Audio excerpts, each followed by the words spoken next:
شیر اور خرگوش۔ ایک گھنے جنگل میں ایک شیر رہا کرتا تھا۔ وہ تمام جنگل کا بادشاہ تھا، لیکن وہ بادشاہ جیسے پیش نہیں آتا تھا۔ ہر دن بے رحمی سے جنگل کے جانوروں کو کھا جایا کرتا تھا۔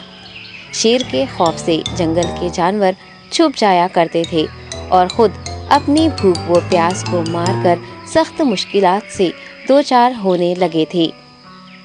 اس طرح کچھ دن بعد جنگل کے تمام جانور ایک مقام پر جمع ہوئے اور شیر کے شر سے محفوظ رہنے کے لیے سب مل کر رائے مشورہ کرنے لگے۔ سب نے اپنی اپنی بات رکھی اور آخر میں ایک گیدڑ نے کہا، میرا خیال ہے کہ ہم روز شیر کے ہاتھوں مرنے کے بجائے ہم خود ایک بار شیر کے پاس چلے جائیں۔ اس طرح روزانہ شیر کسی ایک کو کھا لے گا اور ہم سب اپنی اپنی باری سے چلے جائیں گے اور بلا خوف و ڈر سکون سے زندگی گزاریں گے۔ گیدڑ کے مشورے پہ تمام جانور رضامند ہو گئے۔ ایک بندر نے کہا، ٹھیک ہے، تمہاری بات بالکل درست ہے۔ موت کا خوف کرنے کے بجائے اپنی باری آنے تک ہم اطمینان و سکون کی زندگی گزار سکیں گے۔ جانوروں کی بات چیت مکمل ہونے کے بعد خود گیدڑ نے شیر کے پاس جا کر یہ ساری بات بتائی۔ گیدڑ کی باتیں سننے کے بعد شیر نے کہا، میں بادشاہ ہوں، اس لیے تم سب کی بات مان رہا ہوں، لیکن ایک بات غور سے سن لو۔ اگر کسی دن مجھے جانور ملنے میں تاخیر ہو جائے تو میں خاموش نہیں بیٹھوں گا اور دوبارہ تم سب پر حملہ کرنا شروع کروں گا۔ شیر نے بڑے غصے سے یہ سب کہا۔ شیر کی باتیں سن کر گیدڑ نے سر ہلاتے ہوئے حامی بھر دی اور وہاں سے چلا گیا۔ اس دن کے بعد ایک ایک جانور بلا ناغہ اپنی اپنی باری کے مطابق شیر کے پاس جانے لگے اور شیر سکون سے اپنے پاس آنے والے جانوروں کو مار کر اپنی بھوک مٹانے لگا۔ یہ معاملہ ایسے ہی چل رہا تھا اور ایک دن شیر کے پاس جانے کی باری ایک خرگوش کی آئی۔ وہ خرگوش بہت ہی ہوشیار تھا۔ اسے شیر کے پاس جانا منظور نہیں تھا اور اس نے اپنے ساتھی جانوروں کو بے رحمی سے مارنے والے شیر کو سبق سکھانے کی ٹھان لی اور ایک اچھی تدبیر نکال کر آہستہ آہستہ شیر کی گفا کے پاس پہنچ گیا۔ تاخیر ہو جانے سے شیر کافی غصے میں تھا اور خرگوش کو دیکھ کر غصے سے کہنے لگا، میں نے تم سب کو پہلے ہی کہہ دیا تھا، دیر ہو جائے تو میں خاموش نہیں بیٹھوں گا۔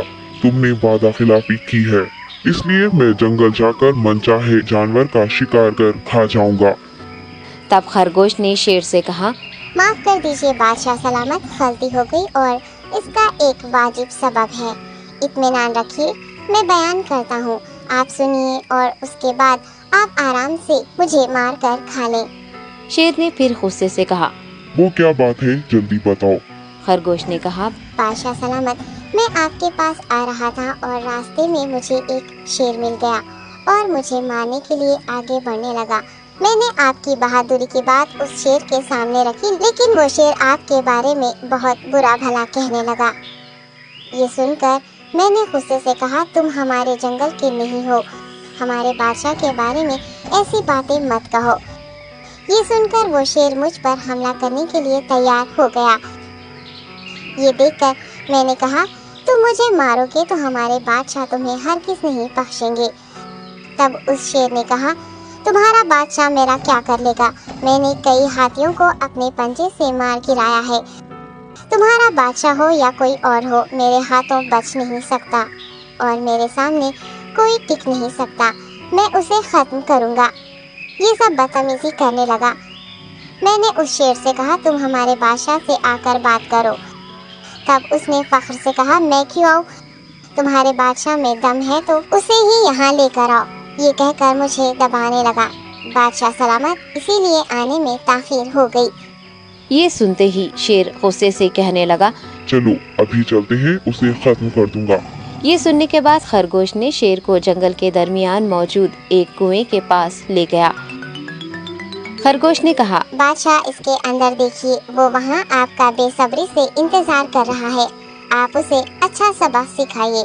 شیر غصے سے فوراً کنویں میں جھانکنے لگا اور زور سے دہاڑنے لگا۔ تب دوسری جانب سے بھی دوسرا شیر دہاڑتا ہوا محسوس ہونے